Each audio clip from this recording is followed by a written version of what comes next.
Welcome to the Let's Talk Energy podcast from EnergyNet. This series was recorded at the Africa Energy Forum 2023 in Nairobi, Kenya. Join us for this and other episodes as we talk to the industry players, stakeholders, and rising stars of Africa's energy sector.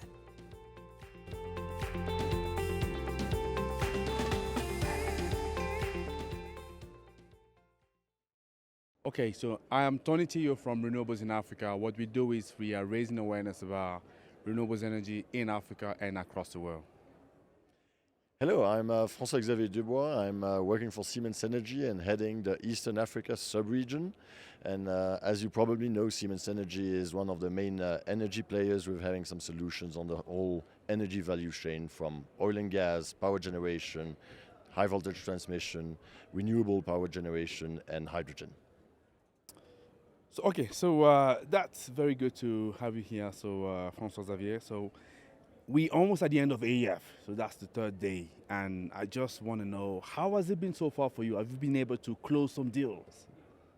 I would not say as much as closing deals, but I believe AEF is the right opportunity for us to reunite each year with the main stakeholders of our projects on the African continent, and also to meet new potential customers, and certainly to push forward some projects in the directions of deals. So nothing signed this week, unfortunately, but in the right direction. So here at AEF, and obviously people listening to this podcast, they always very curious and understand what kind of current project are you working on at the moment, and what are the territories that are interesting for you in the continent? Because it's a big continent, we all know that. And as well, I know Siemens Energy is a massive company, but I'm sure you can't tackle all the places at the same time. So what are your priority in terms of the territories, and what kind of current project are you working at the moment? Yeah, thank you for that question. I mean, of course, Africa as a continent is very diversified, and we should not make the mistake to say that Africa is one continent and each country has the same challenges and the same opportunities. So if I may concentrate on the region that interests me more, I'm heading Eastern Africa. And for Siemens Energy, basically before we had the Africa continent separated in two regions, the French-speaking part and the English-speaking part. And last year we decided to put more focus on Eastern Africa because we recognize its high potential for renewable energy transition, hydrogen. And so we decided to create last year a new sub-region, and that's the one I'm heading now. And if we look at more the precise projects that interest us in this part of Africa, we have a wide portfolio, so it depends strongly on the country. Tanzania has recently discovered gas. They have some important gas-to-power ambitions, and they do need the electricity because they are in need of some 300 or even more megawatts. So that's one focus for us, for our gas-to-power portfolio. Again, in Tanzania, there's the oil and gas with the LNG terminal project. Also big focus for us for oil and gas applications. And now if we look at the other countries, especially Kenya, Kenya is a big focus for us for renewable. We believe that Kenya has the potential in the sub-region to probably be the country where you have the next renewable projects or hybrid projects integrating wind, solar, battery, which will also need some investments in the grid, in strengthening the grid infrastructure, in also stabilizing the grid infrastructure. And then last but not least, we also believe that in Kenya, there's the right potential to see the first hydrogen projects coming out of the ground. Yeah. So talking about strengthening the grid, I'm going to come back to that in a second because I think I've been watching quite closely what you say, and I want to come back to that. But I can see that there is a big vote of confidence in Kenya. And if I'm correct, I may have heard that you're opening a new office in Kenya, or have I actually misunderstood? Yeah, it is more or less true. So as I said, we have a new sub-region, and I'm heading this sub-region, and I decided to localize myself in Kenya. So as from August, I will come over with the family to Kenya. We already had some presence here. In fact, we already have an office here for the high voltage direct current connection. We are currently commissioning between Kenya and Ethiopia, so we have an office for the project. SGRE has also an office for the wind park we have here. And I mean, the last 6 years we were present in Kenya also with some employees doing some business development and developing new projects, mainly in the industrial power generation, in the sugar industry, for example, biomass to electricity. So it's not like we are opening a new office, but I would say we are strengthening our presence here locally in Kenya and also in other countries of the sub-region. I have now a new employee in Tanzania as well. And this is only a start, and we hope to have the projects in the near future to allow us to expand further. Yeah, definitely I can say by you moving the family to Kenya, that's a big vote of confidence, because I'm sure there's some strong stakeholder that you need to consult with before. So that's absolutely great. So I want to come back to the question of the grid, because I heard you saying recently that the technology is not a problem, but there needs to be some work to do on the grid. I'm wondering whether you can expand a bit more on that, if you don't mind. Yeah, it's our slogan. Technology is not the issue. And what we mean by that is that the technology out there is available, and we have most of the technology in our portfolio to make the energy transition happen. Now, but what I mean by strengthening the grid is that if we really want to allow the renewable potential of Kenya, of Uganda, of Ethiopia to be harvested, we really need also to invest in the grid infrastructure in order to make sure that this electricity that is produced usually remotely. If we take the example of Kenya, it would be produced like up north or in the high wind sectors. Same for solar. We need some big space to have a solar field, so it would not be near the capital city. Also not necessarily near the consumption centers, and that's why we need this grid infrastructure to be strengthened in order to allow that. Okay, that's fine. I think that's makes sense. But I would say, so you've made a strong case here for the grid to be strengthened. So what is preventing that from happening right now, to your knowledge, right? Because I'm sure you have certainly a wider view on the market in Eastern Africa, and I'm sure throughout your experience in the sector that you were telling me just before we jump on the podcast, Africa as well. What is actually stopping progress here?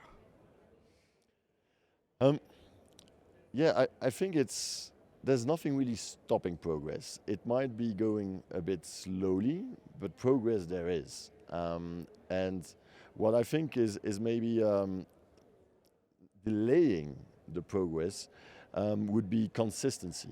Consistency in the projects that are promoted or put forward from the politicians and the project that they support, and also allowing maybe more facilitation for private investments. There's been a lot of progress now with like some IPT mechanisms, so basically the IPP applied to the transmission sector, which we see as a progress, also unblocking some financing mechanism that allow some projects to progress. Okay, so that's good to know that you see progress nevertheless, which is a good thing to see. So you talking about the transmission. Are there any transmission projects as well that you're working on? Because I know many people sometimes spend a lot of time on the generation, forgetting the transmissions. So what is Siemens Energy doing in this sense, concretely on the continent? It's part of a whole. It's really part of a whole ecosystem. So I mentioned earlier there's the high voltage direct current transmission between Ethiopia and Kenya. This is a great project. It's a one of a kind in this region of Africa, and I hope it will be followed by others of interconnection, for example, between the Eastern African Power Pool and the Southern African Power Pool, which would allow also exchanges. Probably now that, for example, your neighbors out of South Africa need more electricity, this could be an option. Why not? Eastern Africa exporting electricity to Southern Africa. I mean, the interconnection is only strengthening the grid and also allowing for more capacity. And secondly, I mean, with interconnection comes also reliable power. And I think we should not forget, I mean, we look at generation capacity, interconnections, but what is the goal of all that? It's electrifying population, which allows social development, access to education, which allows job creation, and also reliable electricity allows industrialization. And again, it means job creation, it means growth, and this is, I think, what I hope will happen as soon as possible. I've worked in Africa the last 10 years, and so I mean, Africa is in my blood, and I'm coming now to live with my family in Africa, and I want the best to happen here, and that's really what I would like to. And that's good to understand that. And when you step into a project, what is your preference? Do you prefer to be a contractor? Are you a full turnkey solution provider? Are you an investor? So what is your preference instead of stepping into a project? So we are, by DNA, a technology provider, and our portfolio being very wide, we don't have, let's say, a standard from-the-box preference on how to approach a project. In some parts of our portfolio, definitely we would position more on an equivalent supply approach. Like if we look at the oil and gas technologies we have in our portfolio, like if we look at the gas turbines or steam turbines, because we have little added value to do the EPC. There are other people out there that do that better than us, frankly speaking. And if we look at some other parts of the portfolio, like on the wind, where basically we have the equipment itself represents the biggest part of the capex. There we would have more a solution approach to the market. Okay, that's fine. That's good to know. And as you are an equipment provider, so one of the key things that I hear sometimes when talking to officials from different countries, they would like a company like yourself to bring down facilities, factories into the country. So what do you need to see for that to happen? Yeah, this is a question we often get. And to be 100% honest, we don't have anything against it. What we need to happen in order for it to materialize is we need very strong guarantees to have sufficient volume of business in the countries, in that technology, for us to make an investment in that area. Okay, so guarantees. Who should provide the guarantees? Is it a country? Is it investors? Where do you see, basically? It can be both. It can be a mix. But it's not our core business to be a developer of projects and then install a factory and continue developing opportunities. Our core business, as I said, is to manufacture the technology and do the necessary R&D to have always the most innovative and efficient technology to provide to our customers. But if there are some opportunities of localization that makes sense business-wise in order to better serve our markets, better serve our customers, we will look at it. Yeah, and localization. So how important is it for you? Because I also have to be honest, because I want a player like yourself to come into the market, but I also have to relay some of the, let's say, concern that the locals may have, because they see big guys like you, big muscle, they feel like they may not have space anymore into the market. What kind of effort do you put in place to integrate them into the industry? Because I'm sure this is something of particular interest for you. So we do at Siemens Energy also have a part called project ventures, and we do look at new companies out there in the market with innovative solutions, innovative approach on the market where we play, and we say, okay, this could be some technology or some service that could be a good complement to our portfolio. And we have some initiatives where we do work together.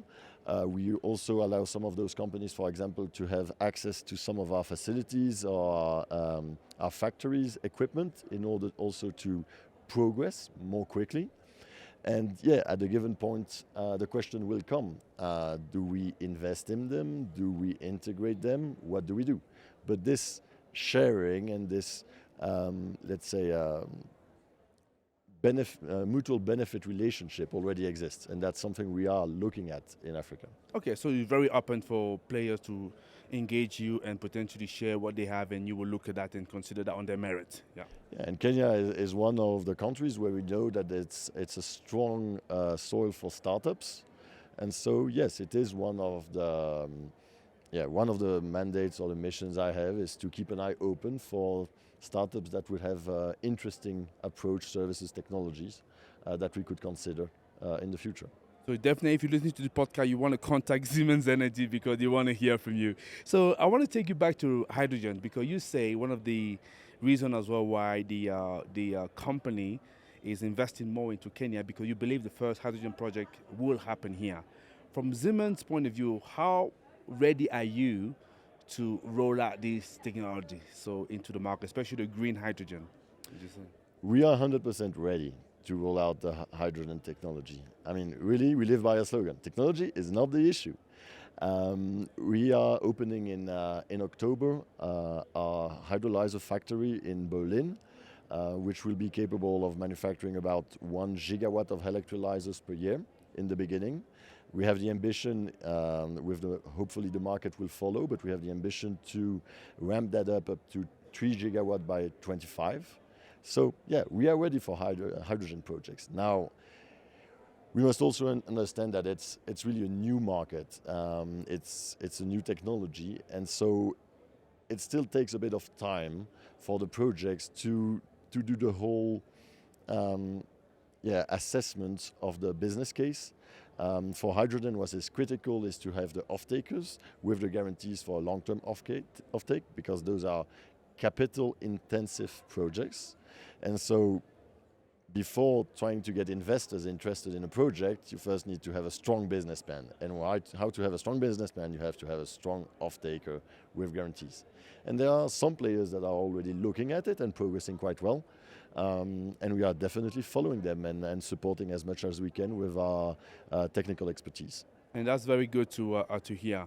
So this summit in AEF is quite particular because last year in Brussels, so there was I believe the first or the second Youth Energy Summit, and I think they've done it as well this year, much bigger scale. And I don't know whether you've had a chance to approach some of those, let's say, young entrepreneurs from the continent. So is there any message of encouragement that you want to share with them? So I'm sure they will appreciate that. First I want to make note that we participate at the Youth Summit this year. My counterpart responsible for Southern Africa, Thabo Molekoa, was a speaker at the Youth Summit. And it's definitely a big focus for us, especially, we are able to do more, of course, in countries where we have a stronger, bigger presence, like in South Africa, for example, where clearly Thabo is leading some initiatives in partnerships with schools in order to try to promote the technical study and bring also Arsha to how to support, for example, young engineers that want to get acquainted with the business world, etc. And this is in the DNA of Siemens Energy. We are a company where I don't know exactly the statistics, but maybe 1 person out of 3 is an engineer. Oh, okay. Definitely. There's a strong case there as well. So my last 2 questions for you. So AEF is celebrating 25th anniversary, and I was wondering, so how do you see the next 25 years for the industry, for Siemens, and maybe for Kenya, or Eastern Africa, let's say that? I see that as a bright future. I was discussing yesterday with some of my colleagues about the Paris Agreement and how Africa can benefit from this global willingness now to really decarbonate and to reach the Paris Agreement. And one of them mentioned that Africa, if we look at the renewable potential of Africa, if we would capture and realize only 1.2% of the projects that are out there in renewable energy in Africa, it would be sufficient today to meet the Paris agreements. So I believe the future of Africa is bright. Will it happen in 1 year, 2 years? I don't believe it. But I feel that more and more the rulers of the African states are conscious about the opportunity this represents from them and their country, because this needs to come first, and the role they can play in this energy transition. Like there's, I think, 47 of the African states that ratified the Paris Agreement. I mean, this is a huge majority. That is, yeah. This is great. Clearly. My very last question for you. So you moving here with the family in August, that you say. Are you planning to take Swahili lesson? Definitely. That's already planned. Planned and booked. Okay, excellent. So we're looking forward to hearing from your progress next year. So it's been a pleasure to talk to you, and I want to say thank you for your company that don't believe that technology is the problem, but believe that we can work together to deliver the energy transition and for the continent to move forward. So pleasure to see you, sir. Asante sana. Bye-bye. This series was recorded at the Africa Energy Forum 2023 in Nairobi, Kenya. Join us for this and other episodes as we talk to the industry players, stakeholders, and rising stars of Africa's energy sector.